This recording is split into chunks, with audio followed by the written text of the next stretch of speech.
Panorama group, जो सोचता है वो करता है। आपके अपने सपनों का आशियाना।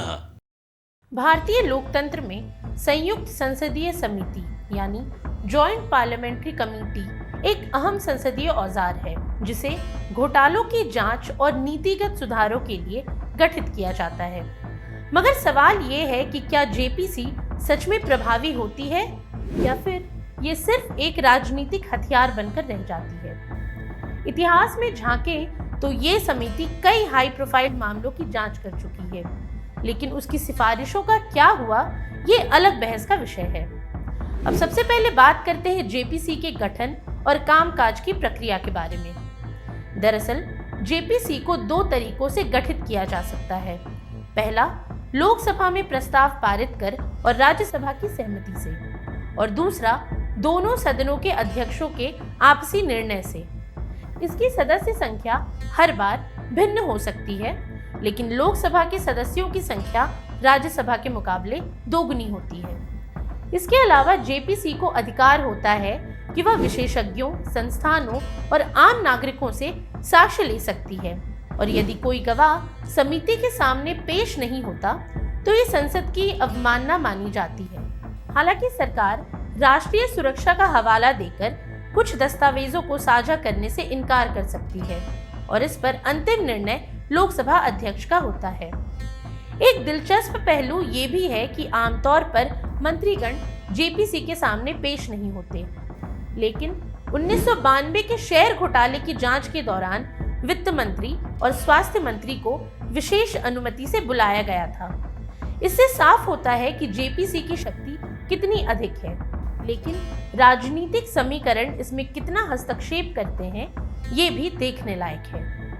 अब बात करते हैं जेपीसी के चर्चित मामलों के बारे में। सबसे पहला है बोफोर्स घोटाला 1987। भारत की पहली जेपीसी बोफोर्स तोप घोटाले की जांच के लिए गठित हुई थी, जिसमें कथित रूप से विदेशी कंपनियों को फायदा पहुंचाने के लिए घूसखोरी हुई।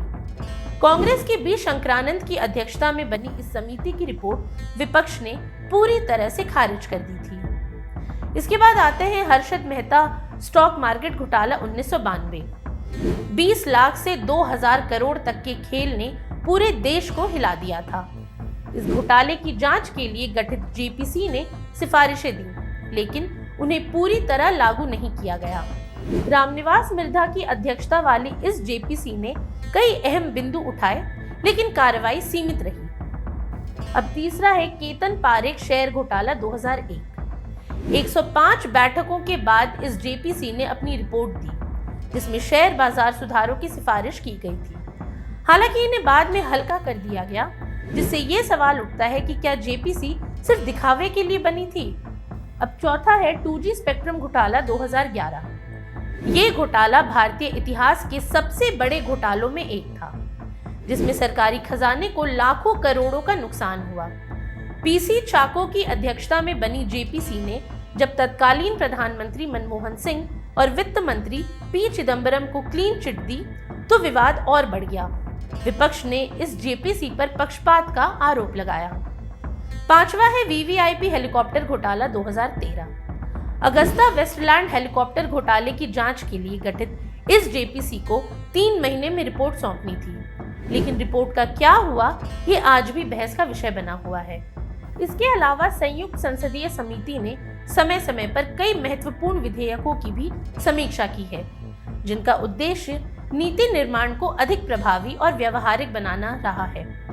हालांकि इनमें से कुछ विधेयक अभी भी लंबित हैं, जबकि कुछ को पारित कर लागू किया जा चुका है। अब सबसे पहला भूमि अधिग्रहण, पुनर्वास और पुनर्स्थापन में उचित मुआवजा और पारदर्शिता का अधिकार विधेयक 2015 किसानों और प्रभावित लोगों को उचित मुआवजा देने के उद्देश्य से लाया गया था। इस विधेयक में सैन्य, ग्रामीण अवसंरचना, सस्ते आवास, औद्योगिक कॉरिडोर और सामाजिक सेवाओं से जुड़ी परियोजनाओं को प्राथमिकता देने के साथ ही कुछ विशेष मामलों में सामाजिक प्रभाव आकलन और सहमति को अनिवार्यता से छूट देने का प्रावधान था। हालांकि इसे विभिन्न राजनीतिक दलों और नागरिक समाज के विरोध के कारण संसद में पारित नहीं किया जा सका और ये अभी भी लंबित है। अब दूसरा है दिवाला और दिवालियापन संहिता 2015। इस विधेयक का मुख्य उद्देश्य दिवाला और दिवालियापन की प्रक्रिया को सरल, तेज और पारदर्शी बनाना था, जिससे किसी व्यवसाय के विफल होने की स्थिति में त्वरित समाधान मिल सके। इसमें दिवाला समाधान प्रक्रिया के लिए समय सीमा निर्धारित करने, ऋणदाताओं और ऋणकर्ताओं के अधिकारों का स्पष्ट निर्धारण करने और दिवाला पेशेवरों व सूचना उपयोगिताओं की स्थापना का प्रावधान था। ये संहिता 2016 में लागू कर दी गई थी और इसके बाद 2019 में इसमें कई संशोधन भी किए गए ताकि कारोबारी सुगमता को बढ़ावा दिया जा सके।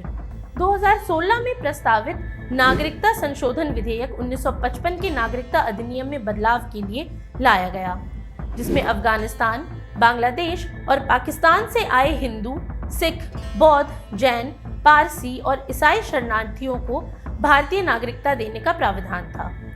इसमें इन समुदायों के लिए भारत में निवास की अनिवार्य अवधि को 11 वर्ष से घटाकर 6 वर्ष कर दिया गया और अवैध प्रवासियों की परिभाषा में बदलाव किया गया। हालांकि इस विधेयक पर देश भर में व्यापक बहस और विरोध हुआ, फिर भी 2019 में इसे पारित कर अधिनियमित कर दिया गया। वन संरक्षण संशोधन विधेयक 2023 वनों की सुरक्षा को मजबूत करने और वन्य जीवों के आवासों की रक्षा करने के उद्देश्य से लाया गया। इस विधेयक में वन भूमि के उपयोग में परिवर्तन के लिए सख्त नियम बनाए गए और वन्य जीव अभयारण्यों एवं राष्ट्रीय उद्यानों के आसपास के क्षेत्रों में विकासात्मक गतिविधियों पर नियंत्रण का प्रस्ताव दिया गया। ये विधेयक अभी भी संसदीय समितियों की समीक्षा के अधीन है और इस पर चर्चा जारी है। वक्फ संशोधन विधेयक 2024 को भारतीय संसद में वक्फ अधिनियम 1995 में सुधार के लिए प्रस्तुत किया गया, जिसका मुख्य उद्देश्य वक्फ संपत्तियों के प्रबंधन में सुधार, पारदर्शिता लाना और सरकारी नियंत्रण को स्पष्ट करना है। इस विधेयक को लेकर संयुक्त संसदीय समिति ने व्यापक समीक्षा की और 2024 के अंत में इसे संशोधित मसौदे को बहुमत से स्वीकृति मिल गई। समिति के अध्यक्ष जगदम्बिका पाल ने इस रिपोर्ट की पुष्टि की और विधेयक को संसद में आगे बढ़ाने की सिफारिश की। हालांकि विधेयक के कुछ प्रावधानों को लेकर विपक्षी दलों, विशेष रूप से असदुद्दीन ओवैसी और कांग्रेस के सांसदों ने असहमति जताई। उनका कहना है कि इस विधेयक से वक्फ संपत्तियों के प्रबंधन में सरकारी हस्तक्षेप बढ़ सकता है, जो अल्पसंख्यकों के अधिकारों पर असर डाल सकता है।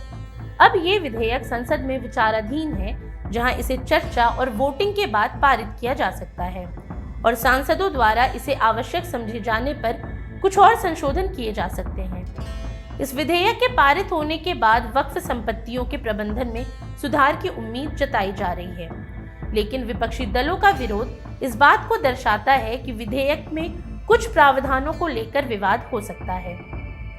एक राष्ट्र एक चुनाव से संबंधित विधेयक 2024 लोकसभा और राज्य विधानसभाओं के चुनावों को एक साथ आयोजित करने की पहल का हिस्सा है। इसके तहत संविधान विधेयक 2024 को लाया गया, जिसमें लोकसभा और विधानसभा चुनावों को एक साथ कराने का प्रस्ताव रखा गया।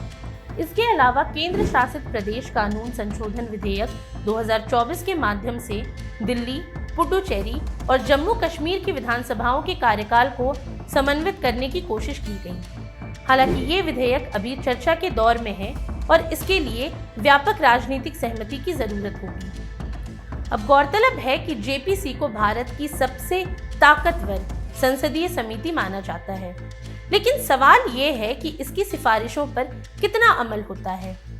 कई बार जेपीसी की रिपोर्ट्स राजनीतिक विवादों में उलझकर रह जाती हैं और सरकारें या तो उन्हें हल्का कर देती हैं या पूरी तरह से नजरअंदाज कर देती हैं। हालांकि जेपीसी ने समय समय पर बड़े घोटालों को उजागर किया और नीतिगत सुधारों की दिशा भी तय की है, लेकिन जब तक इनकी रिपोर्ट को सख्ती से लागू नहीं किया जाता, तब तक ये सिर्फ संसदीय रस्म अदायगी बनकर रह जाएगी। आज के लिए इतना ही। ये सामग्री आपके लिए जुटाई थी उर्वशी शेखर ने और वीडियो संयोजन किया था राहुल कुमार ने। ये वीडियो आपको कैसा लगा हमें कमेंट सेक्शन में ज़रूर बताएं और ऐसी तमाम रोचक जानकारियों के लिए बने रहिए न्यूज़ हाट के साथ। और अब तक अगर आपने हमारे YouTube चैनल को सब्सक्राइब नहीं किया तो अभी जाकर करें और Facebook पर हमारे पेज को लाइक और फॉलो करना ना भूलें।